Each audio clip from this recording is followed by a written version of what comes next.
Hello, नमस्कार दोस्तों। कैसे हो आप सभी? उम्मीद है कि अच्छे होंगे। तो आपका स्वागत है मेरे चैनल पे। तो स्टार्ट करते हैं फिर। गोल्ड करीबन कल 1992 तक गया, ठीक है। उसके बाद नीचे आ रहा है, नीचे आके ये 69 1969 तक आया, ठीक है। और अभी ऊपर जा रहा है। तो मोटा मोटा जो मार्केट का स्ट्रक्चर है, ये साइडवेज स्ट्रक्चर बन गया है, ठीक है। ये जो ट्रेंड लाइन मैंने बनाया था, इसको तोड़ दिया। अभी ये साइडवेज मूव कर रहा है। तो आज समझेंगे कि क्या आपका स्ट्रैटेजी होना चाहिए, आगे क्या हो सकता है, ठीक है। गोल्ड में क्या स्ट्रैटेजी करना चाहिए, क्या प्लान करना चाहिए, वो बात करेंगे इसके बारे में। उससे पहले एक बार न्यूज़ देख लेंगे, डीएक्सआई वगैरह थोड़ा बहुत देख लेंगे। और बाकी इंडेक्सेस और बाकी करेंसी पेयर्स में भी बात करेंगे जिसमें एंट्री बन सकती है। तो न्यूज़ अनएम्प्लॉयमेंट क्लेम 6 बजे है, घर में हाई इम्पैक्ट न्यूज़ है, ठीक है। इसके अलावा तो कुछ खास है नहीं, ठीक है। तो 6 बजे के दौरान थोड़ा सावधान रहिए। डीएक्सवाई रेट जो है ना, इंटरेस्ट रेट जो है वो चेंज नहीं हुआ। इस वजह से dollar fell to around 106.3 on Thursday, ठीक है। Retreating sharply from 1 month high and tracking a decline in treasury yield, with the benchmark 10 years US yield dropping to 2 weeks low around 4.7%. Those moves came as the Federal Reserve held rates steady for the second time as widely expected. Interest rate बढ़ाया नहीं है ना घटाया है, इस वजह से DXY गिरा है, ठीक है। तो डीएक्सआई गया करीबन 107.1011 के आसपास और अभी नीचे आ रहा है, ठीक है। ऊपर की तरफ जो रेजिस्टेंस एज यूजुअल 107.2 रहेगा और नीचे 105.54। ये लेवल जब तक तोड़ेगा नहीं डीएक्सआई, तब तक इसका डायरेक्शन नहीं डिसाइड कर सकता है। अभी देखिए ये साइडवेज है। तो कल एक सिमेट्रिकल ट्रायंगल बनाया था, इसको तोड़ के ऊपर गया, ठीक है। अभी नीचे आ रहा है। 200 EMA को तोड़ दिया है, उम्मीद है कि थोड़ा बहुत नीचे और आना चाहिए। देखते हैं क्या होता है। आज का जो फंडामेंटल न्यूज़ है, हाई इम्पैक्ट न्यूज़ जो है, इससे भी ज़्यादा कुछ ट्रेंड चेंज का कुछ हो नहीं सकता। कल जो न्यूज़ था, कल की न्यूज़ में ट्रेंड चेंज होना चाहिए था गोल्ड का, बट हुआ नहीं। तो गोल्ड 70s के आसपास, 1970s के आसपास रेजिस्टेंस ले रहा है, ठीक है। और कल इसने हाई बनाया 1992 का। 1992 जो है प्रीवियस रेजिस्टेंस है, जो सपोर्ट की तरह पहले काम कर रहा था, तोड़ के नीचे आ गया उसको। अभी यही रेजिस्टेंस की तरह काम कर रहा है। तो बात करेंगे क्या हो सकता है, ठीक है। मार्केट अभी पिवोट्स है ना, कल के हाई लो के मिडिल पॉइंट जो पिवोट है उसके ऊपर ट्रेड कर रहा है, ठीक है। तो उम्मीद है कि मार्केट को 1992 जाना चाहिए, ठीक है। 1992 जाना चाहिए। अगर इसको तोड़ता है तो अराउंड 2009 लेवल के आसपास जाना चाहिए। तो हमारा स्ट्रैटेजी क्या होना चाहिए, उस पर बात करते हैं। मार्केट अगर 80s में आता है और यहाँ से कुछ ग्रीन कैंडल बनाता है तो बाई कीजिए अप टू 1992। 1992 पे कोई रिजेक्शन होता है नीचे की तरफ तो यहाँ से सेल करिए अप टू 1969 1962 तक, ठीक है। अगर इसको तोड़ के ऊपर निकल जाता है तो बाई को होल्ड कीजिए, बाई पोजीशन को, और 2009 तक होल्ड कीजिए उसको, ठीक है। मार्केट अगर नीचे आता है 1969 या 1962, इस एरिया में आता है, इनफैक्ट 1952 भी आता है इस एरिया में। ये तीनों एरिया में कोई बाई इंडिकेशन दिखाता है, मतलब ग्रीन कैंडल या ये बुलिश एंगल्फिंग या हैमर टाइप का कुछ पैटर्न शो करता है, हैमर टाइप का पैटर्न या बुलिश एंगल्फिंग, तो इस इन एरिया से भी 69, मतलब 69 70 62 52 इस एरिया से बाई कीजिए। ठीक है। तो साइडवेज मार्केट है तो बाई भी चलेगा सेल भी चलेगा, ऐसा नहीं है कि सेल बाई करेंगे, ठीक है। 200 एमए के ऊपर काम है अभी मार्केट, तो इसमें ऊपर जाना चाहिए। तो 1992 तक अभी बाई बनता है अभी भी। प्रीवियसली इसने एक बुलिश एनगल्फिंग दिया है, ठीक है। अभी ये ऊपर जाना चाहिए, ठीक है।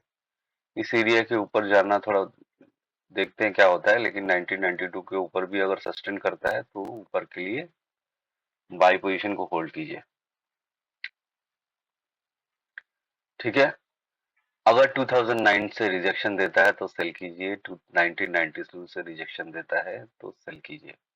बड़े टाइम फ्रेम पे देखिए 1992 के पास आ गया है तो छोटे टाइम फ्रेम में चले जाइए, देखिए कि ये वीक्स बना रहा है क्या, ऐसे ऐसे वीक्स बना रहा है क्या बड़े बड़े। एक आधा वीक्स तो बनाएगा अगर रिजेक्शन होगा तो, ठीक है। अगर वीक्स बनाएगा तो सेल कीजिए, ठीक है। तो दोनों चलेगा न 2009 से लेके 1970 तक, ठीक है। इनफैक्ट 1962 तक भी मार्केट जा सकता है, प्रीवियसली इस एरिया में इसने सपोर्ट लिया है, ठीक है। और बहुत ज्यादा से ज्यादा मार्केट 1952-53 तक जा सकता है, ठीक है। 52-53 तक जा सकता है। तो यही है आज का स्ट्रैटेजी गोल्ड पे, ठीक है। आगे चलते हैं और कुछ पेयर्स में नैस 100 का मैंने आपको पहले ही बोला था। देखिए मैं चिल्ला चिल्ला के बोलता हूँ कि कर लो कर लो कर लो, आप अगर नहीं करोगे तो इसमें मेरी कोई गलती नहीं है।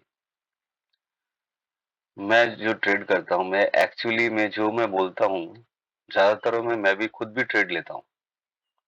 और आपने मेरे स्क्रीनशॉट्स वगैरह जो है ना, शॉर्ट वीडियोस वगैरह अगर देखे होंगे तो जिनके बारे में मैंने बात किया उन्हीं में मैंने ट्रेड लिया है और मैं प्रॉफिटेबल भी हूँ, ठीक है। तो देखिए ये इस एरिया में आया, इस एरिया से टकरा के ये ऊपर जा रहा है। अभी ऊपर ये इसने जाना चाहिए करीबन 15,000 एरिया तक मिनिमम जाना चाहिए। यहाँ से कुछ रिजेक्शन, अभी कुछ सेलिंग नहीं बनता है इसमें, ठीक है। कोई सेलिंग नहीं बनता है, ये हो सकता है कि दोबारा इस एरिया में आए, ठीक है। 15,000 और वापस 15,000 एरिया में चला जाए, ठीक है। इसने इस ट्रेंड लाइन पे जाना है। यहाँ पे देखिए कुछ रिजेक्शन होता है कि नहीं, आज या कल तक यहाँ तक चला जाना चाहिए, कल या नेक्स्ट वीक में यहाँ तक चला जाना चाहिए। तो इस एरिया में देखिए कुछ बड़े टाइम फ्रेम में जब पहुंचने वाला होगा तो छोटे टाइम फ्रेम में चेक करना है, कुछ स्पाइक मिल रहा है क्या, वीक्स मिल रहा है क्या, ऐसे देखिए।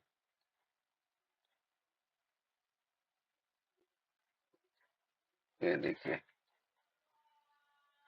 छोटे टाइम फ्रेम में आ गया मैं। अब देखिए यहाँ पे वीक्स बना रहा है, 1 2 3 4, 4 5 वीक्स बनाया है, ठीक है। एक हैंगिंग मैन भी बनाया है इसने, छोटे टाइम फ्रेम। तो ये सिग्नल है कि यहाँ से सेलिंग होने वाली है। ये देखिए यहाँ से नीचे आना था इसमें, देखिए यहाँ पे कितना वीक्स बना रहा है, ठीक है। तो इस तरह से काम करता है मार्केट। देखिए कितना सारा वीक्स बना रहा है छोटे टाइम पे, है ना। 8 10 बार सिग्नल दिया है कि मैं नीचे आ रहा हूँ, उसके बाद नीचे आया मार्केट। तो यही है, इस तरह काम करता है मार्केट। तो अभी मार्केट बुलिश है तो 15,000 लेवल का वेट कीजिए, या 14,500 लेवल पे अगर आता है मार्केट तो बाई करके चल सकते हैं। अदरवाइज मुझे तो बाई एंट्री इस वक्त नहीं दिख रहा है, ठीक है जी। तो नैस 100 का हो गया। जीबीपी यूएसडी का मेरे को थोड़ा बहुत बड़े टाइम फ्रेम में दिख रहा है, जो वो अभी साइडवेज है। और अगर बड़े टाइम फ्रेम में चेक करेंगे तो एक सिमेट्रिकल पैटर्न बना रहा है, सिमेट्रिकल ट्रायंगल पैटर्न, ठीक है। ये देखिए ये हो गया, ठीक है। और ये हो गया, सिमेट्रिकल ट्रायंगल पैटर्न बना रहा है। इसका ब्रेकआउट अगर ऊपर की ओर होता है तो अगला टारगेट है करीबन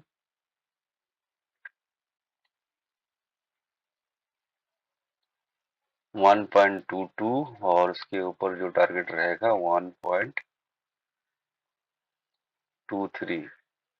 नीचे की तरफ लिमिटेड लग रहा है, काफी टाइम से ये लोअर लो नहीं बना रहा है, ठीक है, ठीक है, बट ये साइडवेज है तो मुझे लग रहा है कि ऊपर जाना चाहिए इसको। अगर नीचे जाता भी है तो नीचे जो सपोर्ट रहेगा 1.208, कल इस लेवल पे नहीं गया, 1.209 ले लीजिए, ठीक है, और उसके नीचे 1.206, ठीक है। अभी ये दो ही टारगेट लेके चलिए, तीसरा टारगेट भी लेके चल सकते हैं, लेकिन आज इतना बड़ा कुछ होने वाला नहीं है, छोड़ दीजिए। यूरो यूएसडी, कल मेरे को इसमें बहुत सारा ट्रेड मिला। देखिए एक जोन है यूरो यूएसडी का, करीबन अगर देखेंगे तो देखिए ये जो 52 वाला एरिया ना, 52 53, एक बार, दो बार, तीन बार, चार बार, पांच बार इस एरिया में आया है। अभी ये ऑल टाइम लो है, ठीक है, और अपने वीकली जो सपोर्ट है पॉइंट 1.058 इस एरिया में है, ठीक है। तो उम्मीद है कि इसको ना इसके नीचे 52 के नीचे नहीं जाना चाहिए। कल मेरे को करीबन मैंने इसमें 4-5 लेयरिंग किया और काफी प्रॉफिटेबल रहा। अराउंड 53 से मैंने लेयरिंग करना चालू किया और काफी सारा लेयरिंग हुआ मेरा और मैंने प्रॉफिट कमाया। आज भी इसी एरिया को ही लेके चलेंगे, ठीक है, 52 53 एरिया में एंट्री बनता है, ठीक है, और ऊपर की तरफ जो टारगेट रहेगा पॉइंट 1.067, ठीक है, 1.064 और 1.067, 64 नहीं, 64 तो इस एरिया का टारगेट लेके चलते हैं, 1.067 एरिया का, ठीक है। अभी मार्केट थोड़ा सा होवर कर रहा है एक ही जगह पे, तो इसको अगर नीचे आता है करीबन 1.057 इस एरिया में आ जाए तो एंट्री बनता है, ठीक है।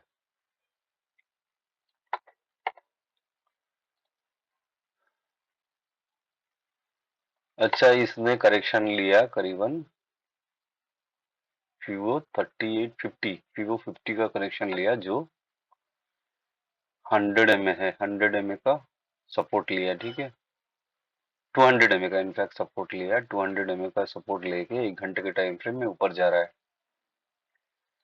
देखिए अगर ये अपना हाई को तोड़ता है तो ये 53 54 50 कहाँ जाएगा पता नहीं, ठीक है। तो इस वक्त शॉर्ट ना कीजिए, शॉर्ट में अगर कुछ इस तरह डबल टॉप बनता है या कुछ ऐसा बनता है या कोई सिग्नल कैंडल देता है, ठीक है, हैंगिंग मैन या इवनिंग स्टार या बियरिश एंगल्फिंग, ठीक है। देखिए कितना बड़ा मारुबुजू बनाया है इसने, मारुबुजू इतना बड़ा बनाया है कि ऊपर जाने का और मौका ही नहीं है, ठीक है। तो शॉर्ट कर सकते हैं, अदरवाइज कोई लोअर हाई बनाएगा तो ही इसको शॉर्ट कर सकते हैं, अदरवाइज मुझे शॉर्टिंग का ऑप्शन नहीं दिख रहा है इस वक्त। तो इस एरिया में मैंने करीबन 4-5 लेयर किया था, ठीक है, मैंने सारा प्रॉफिट में क्लोज कर दिया। अभी यूएसडी जेपीवाई का कोई पोजीशन नहीं है मेरे पास, ठीक है। एओडी यूएसडी एक मौका इसने दिया था करीबन इस एरिया में 0.63144 एरिया में, आपने अगर एंट्री लिया होगा तो प्रॉफिटेबल रहे होंगे, ठीक है। मैंने एंट्री नहीं लिया, मैंने इसको मिस कर दिया। अब एक आदमी कितने ट्रेड ले, कितने इंस्ट्रूमेंट्स में ट्रेड ले, है ना, पॉसिबल नहीं है। तो जो मेरे को दिखता है उसमें मैं ट्रेड ले पाता हूँ, ठीक है। सीएचएफ पेयर में सिर्फ कैट सीएचएफ में बात करेंगे। कैट सीएचएफ जो है आपको मैंने बताया कि इस जोन में आया तो बाई करके चलिए, 0.644 का स्टॉप लॉस लगा के इस एरिया में बाई करके चलिए। अभी देखिए ट्रेंड लाइन के आसपास है और ऊपर की तरफ जाना चाह रहा है, ठीक है, एक ग्रीन कैंडल बना रहा है, ठीक है, थोड़ा बहुत नीचे आ सकता है और थोड़ा तो 0.65 एरिया तक आ सकता है, लेकिन मुझे लगता है ये प्रॉफिटेबल रहेगा। कल में करीबन इस एरिया में निकल गया, ये रेजिस्टेंस जोन है, तो इस एरिया में दोबारा आया, कल मैं निकल गया क्योंकि अब कितना होल्ड करें, इतना पेशेंस भी नहीं है ना। आप में से कोई पेशेंस कैसे डेवलप करना जानता हो तो कमेंट कर सकता है। मुझे पेशेंस का बहुत जरूरत है। मैं चाह रहा था इसको 6-8 तक होल्ड करूं, 0.68 तक, बट मैं कर नहीं पाया होल्ड। 50% पोजीशन तो मैंने परसों निकाल दिया था 31st को, और 50% पोजीशन मैंने कल निकाल दिया। कुछ अभी है नहीं, अच्छा काउंटर है।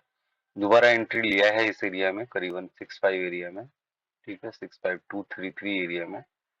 देखते हैं क्या होता है। नीचे आएगा तो लेयरिंग करूंगा मैं इस एरिया में, पूरे एरिया में लेयरिंग करूंगा। अच्छा काउंटर है, अपने रॉक बॉटम में है, ठीक है। इससे नीचे जाना नहीं चाह रहा है, अप ट्रेंड ही बना रहा है, ऊपर की तरफ ही हायर हाई हायर लो बना रहा है, ठीक है। तो एकदम प्रॉपर काउंटर है, प्रॉपर एसेट है इसमें ट्रेड करने के लिए, ठीक है।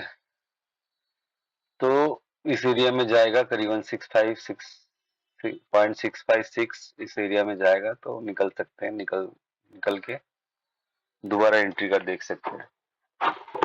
अभी एंट्री बनता है, अगर एंट्री करना चाहते हैं तो एंट्री कर सकते हैं। पता नहीं मेरा वीडियो अपलोड होते होते कहाँ चला जाए। नीचे भी जा सकता है, नीचे जाए तो एंट्री कर लीजिए, ठीक है जी। और तो कुछ है नहीं मेरे पास। जीवीपी सीएचएफ भी देख लेते हैं, नहीं आया मेरे जोन में। एनजीडी सीएचएफ नहीं आया मेरे जोन में, लेकिन ऊपर अपने रेजिस्टेंस से टकरा के नीचे आना चाह रहा है, देखते हैं क्या होता है। एओडी सीएचएफ तो भाग ही रहा है, उसका लॉन्ग टर्म टारगेट काफी तगड़ा है 5960 तक। यूरो सीएचएफ भी नीचे मेरे जोन में नहीं आया है, ठीक है। बीटीसी ने कल 35 तोड़ दिया, अभी 35,000 35,500 पे ट्रेड कर रहा है। एक पैराबोलिक स्ट्रक्चर बनाया था, उसी पे ये सस्टेन कर रहा है। देखिए ये पैराबोलिक स्ट्रक्चर मैंने 2021 में बनाया था, अभी 2023 चल रहा है। देखिए कैसे काम कर रहा है ये स्ट्रक्चर। मैंने इसको लॉन्ग टर्म मंथली चार्ट पे बनाया था और ये अभी काम कर रहा है पैराबोलिक स्ट्रक्चर। सॉलिड है यार एनालिसिस। ऐसा अजीब अजीब कांड किसी का देखा नहीं होगा आपने। ये मेरा अपना एनालिसिस है, तो सबका अपना अपना एनालिसिस होना चाहिए, ठीक है। जैसे मैं सिंगल ट्रेड लेके ज्यादा प्रॉफिट नहीं कर पाता हूँ। मेरे पास दो अकाउंट है, ठीक है। एक अकाउंट में मैं सिंगल ट्रेड लेता हूँ और 5% से ज्यादा मैं स्टॉप लॉस लेता नहीं हूँ। कैपिटल का 5% से ज्यादा एक इंस्ट्रूमेंट पे स्टॉप लॉस नहीं लेता हूँ। उससे कम ही लेता हूँ, 3%, 2%, 1.5%, इस तरह का मैं स्टॉप लॉस लेता हूँ। बड़ा बड़ा कैपिटल का अकाउंट है, उसमें मेरे को profit max to max monthly जो होता है ना, वो कैपिटल पे 20%, 21%, बहुत ज्यादा से ज्यादा 25% अभी तक का मेरा, मतलब मेरा डेटा जो बोलता है अभी तक इतना ही हुआ है, 20 मैक्स टू मैक्स 25%। बट मैं जब लेयरिंग करता हूँ ना, सपोर्ट के पास या रेजिस्टेंस के पास ना लेयरिंग करता हूँ, तो उस पे मेरा कैपिटल जो है ना छोटा है, वो कैपिटल, और ऑलमोस्ट मंथ ऑन मंथ मेरा 100% आरओआई है। रिटर्न ऑन इन्वेस्टमेंट जो है 100% है। कभी कभी तो 100% भी क्रॉस कर जाता है, क्योंकि मैं लेयरिंग करता हूँ। तो किसी किसी मंथ में 100% क्रॉस कर जाता है। पिछले मंथ का था 103%, मतलब अक्टूबर का। नवंबर का देखते हैं, अभी तक 7-8% बना है, ठीक है। डॉट, देखिए मैं चिल्ला चिल्ला के कहता रह गया, आपने एंट्री नहीं लिया, तो डॉट सेकंड टारगेट में भी चला गया। फर्स्ट टारगेट इसने अचीव कर लिया, सेकंड टारगेट में टकरा के नीचे आ रहा है। देखते हैं कहाँ नीचे आता है, फिर ऊपर जाता है, ठीक है। ये 50 का, इसका 50% 60 इस एरिया में ना करीबन 4.52 या 4.42 एरिया में एंट्री बनता है, ठीक है। जितने भी क्रिप्टो पेयर में मैं बाई का कॉल दे रहा हूँ और स्पॉट में दे रहा हूँ, ठीक है। अगर स्पॉट में बाई कर सकते करिए, फ्यूचर में ट्रेड ना करिए। क्रिप्टो मार्केट का कोई भरोसा नहीं है, कब आपका पैसा जीरो हो जाएगा आपको पता भी नहीं चलेगा।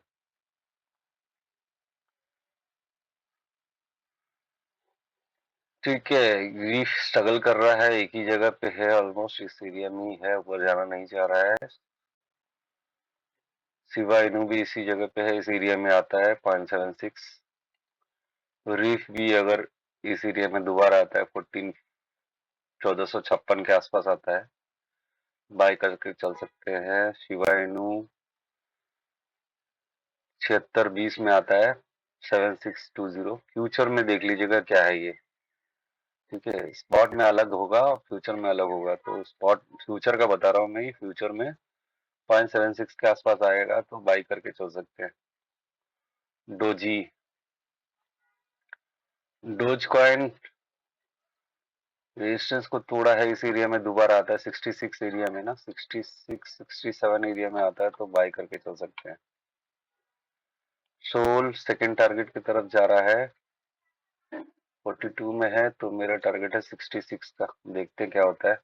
अगर 33 एरिया में, अगर आपका लक अच्छा रहा 33 में एरिया में आता है तो बाई करके चल सकते हैं। ठीक है जी, तो इतना ही था आज के लिए। उम्मीद है कि आपको वीडियो अच्छा लगा होगा। थैंक यू वेरी मच, धन्यवाद, जय हिंद।